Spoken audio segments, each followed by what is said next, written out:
Hi, it's Ty again, and welcome back to my YouTube channel.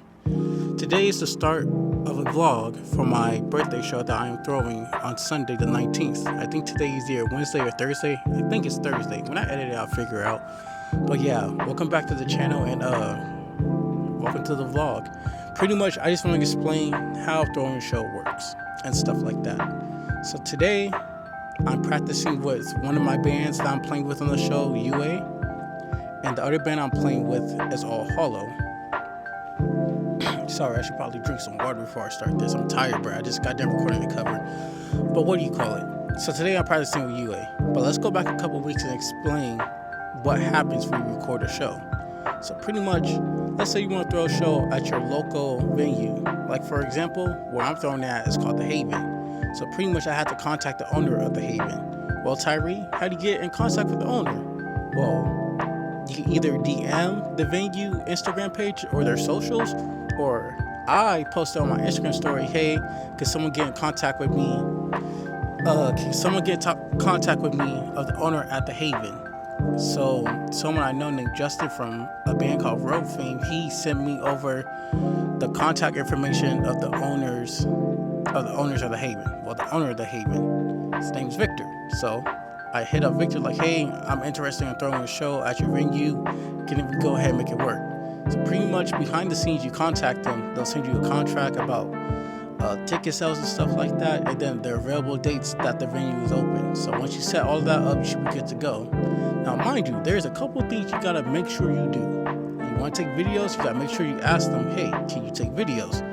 Another thing you do is, hey, can I take photos, or there's a photo fee you have to pay for as well. There's all sorts of questions you need to ask, because some venues, they might be cool with you taking photos, but you might need a photography license to take photos at that venue.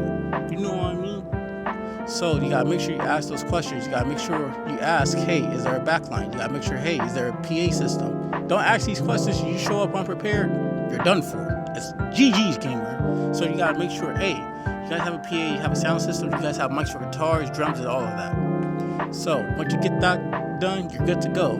But the next thing you gotta do is look for bands, get a flyer made, and promote.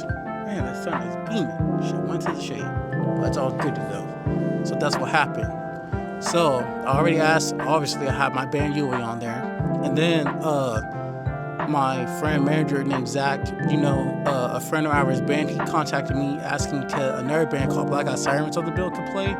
So they're playing it as well. So that's what happened.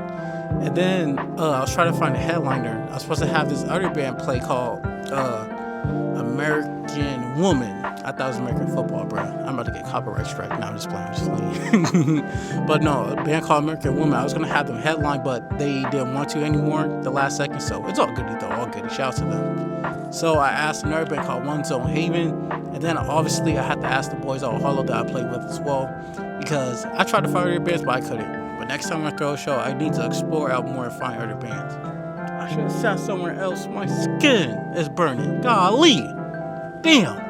But it's all good though. But what do you call it? So after I contacted them, One's Own Haven, words are hard. So Haven decided, hey, we can make the poster for you. So they did that for me, so it was good to go.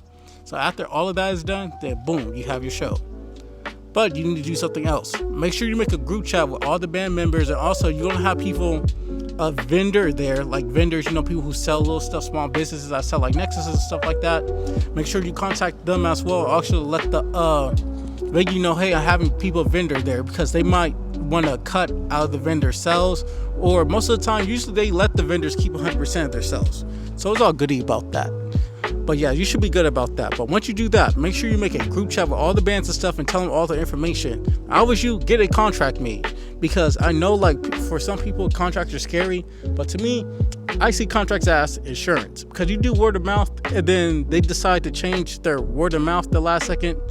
It's GG's gamer. So make sure you get a contract made, make sure everything's in writing, what they have listed at the venue, how ticket sales go, can you bring a +1 and all of that. Make sure you get a contract made just to keep the venue safe and keep yourself safe. And make sure you read through the contract and make sure everything's good to go. Make sure you communicate with other bands to be like, hey, do you guys like everything, all the terms and conditions of the contract? So make sure you do that, make a group chat, make sure all the bands and stuff are good with the contract. So once all of that is done, you should be good to go. I know that's a lot of information, but yes, it's a lot of work to do. But once all of that's done, then boom, you got your show. So leading up to the show, your other question should be, what should I do? Well, what you should do is promote. Invite all your friends and family to your show. Make sure they all come and have fun, bro. That's all you gotta do. It's not a lot of work, you know. Might seem like it, but if you really truly love what you're doing, which I do, then boom, you'll get it done. Make sure you communicate with all the other bands too. Make sure they all get that stuff done as well. You know, make sure you guys promote the show. Make sure, hey, can you guys come out and do this and that? You know, even do little giveaways and stuff to entice people to come out too. You know, do covers and stuff like that, film reels, TikToks and stuff like that. And you get like a bunch of people coming out to your show. So that's my advice. But pretty much that's all the tips I got so far about what to do. But yeah, today's Thursday, I believe, and I'm going to practice with the band in like 20 minutes. I recorded this literally right after I got done recording the goddamn cover. And now I'm recording this voiceover, which I'm pretty sure I'm breathing hard as fucking this mic because golly, I'm tired as hell. So when the band comes over, my band UA, I should record clips and stuff like that with us practice. But yeah, that's all I got so far for today. Yeah. I see you guys in like 2-3 days on something when the show happens. Peace. This is a clip of when I had to play a show, I think around on Saturday at Birdcage Comics in San Bernardino. And that's my friend Burns getting set up. Right here is the different vendors. There's a food vendor selling desserts. And then it was sick because there's a tattoo vendor as well. And then my friend Caitlin from UA who plays bass, she was also vendoring. She crochets stuff as well. And right here, this is one of the bands playing. And I had to backline that night because none of the bands didn't want to backline. So they were using my kit, by the way. The orange kit is a Gretsch Catalina Maple. Love it. Very versatile kit. But the show was really fun. I really love playing it as well. Here's another band playing the set as well. I will leave links and everything below, the band's names and everything. But if you stay in the SoCal area of San Bernardino, please go check out Birdcage Comics. They're amazing people. And also they host really sick shows. So please go support. So now, here's the day of the show on Sunday. And I was at a little food vendor place. It was the lunar event for the Chinese New Year. They had different foods and stuff, and then also they had different performers as well. The food was amazing as usual. I had this really nice Japanese hot dog.